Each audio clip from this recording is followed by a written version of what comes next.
Guys, June 30 na ngayon. April ko pa to in order. Ang estimated dating nito is May 29. So, after 2 months, dumating na siya.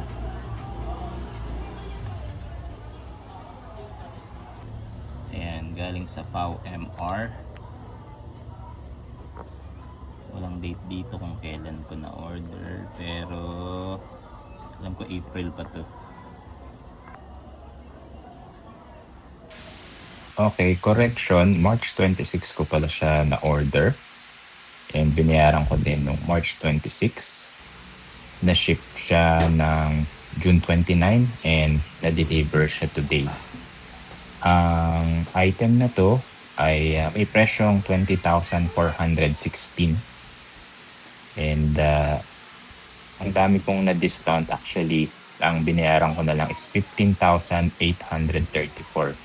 Ito nga pala yung listahan nung mga na-discount ko. Tapos item na to na pre-order. Pre-order ko siya nabili at medyo kinabahan ako dahil akala ko hindi na siya ma-ship. Lagi talaga ako nagpo-follow up dyan. Si Vicky. Yan, best friend ko na yan, si Vicky. Hindi ko naman siya inaaway. Tinatanong ko lang yung updated na ETA.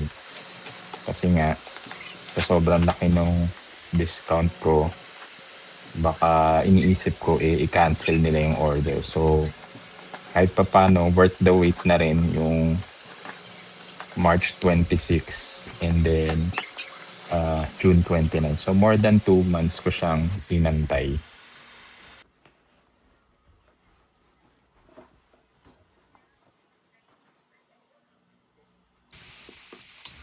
Meron na nga din pala tong kasamang cable, MC4 cable to XT60 ba to?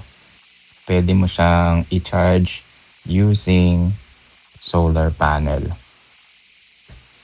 Meron ding AC cable pag i-charge mo yung power station sa wall outlet. Actually, sa ngayon, ang dami kong naiisip kung paano ko siya i-integrate dito sa aking solar setup. Iniisip ko pa kung saan ko siya pwedeng magamit at masulit. Pero for now, para sa video na to, quick testing muna dahil nga excited ako. Bukod sa excited, syempre, stress test ko din to habang meron pang return window na 7 days.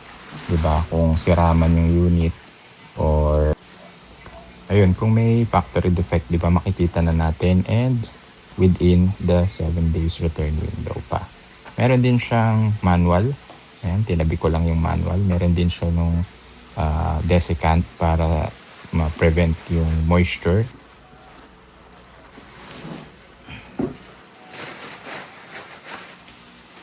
And just like that, ito na yung ating PAW MR power station.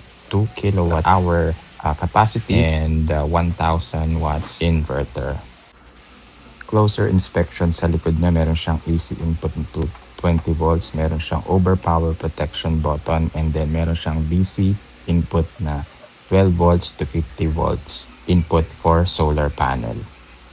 Yan lang yung likod niya. Meron siya mga butas dito for airflow siguro to para lumamig yung inverter. Ito naman yung harap, nilipat ko na sa lamesa.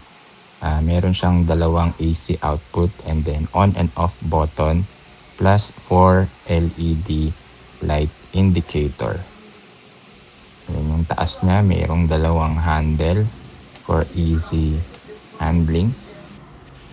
Pretty much yun na yung kanyang input and output.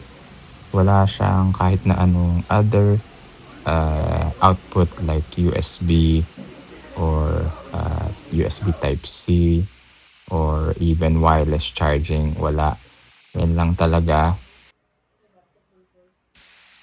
Meron siyang AC charging sa likod na ang input ay pwede between 150 volts to 264 volts. Yung rated output niya ng inverter is 1,000 watts. Yung capacity ng battery is 2,000 9.6 watt hour or 2 kilowatt hour. Lithium ion battery to na 6.4 volts with the 314 ampere hour na battery.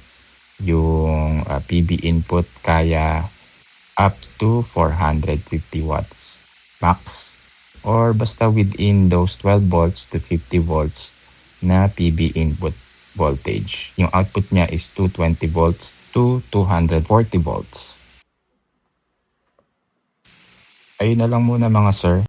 Kung interesado din kayo sa battery na to, ilalagay ko yung link dyan sa baba. Hindi ko lang sigurado kung ganito pa rin yung presyo at kung available pa rin ba yung mga discount na nakuha ko. Pero to be honest, kahit walang discount, sulit na yung 20,000 pesos para sa 2 kilowatt hour na power station. Siyempre, depende na lang din kung magtatagal ba to. So, only time can tell. O siya, huwag nyo kalimutang mag-hit ng like, subscribe, kung gusto nyong malaman yung actual performance nitong power station na to. Ako'y magtatrabaho muna. Paalam mga sir.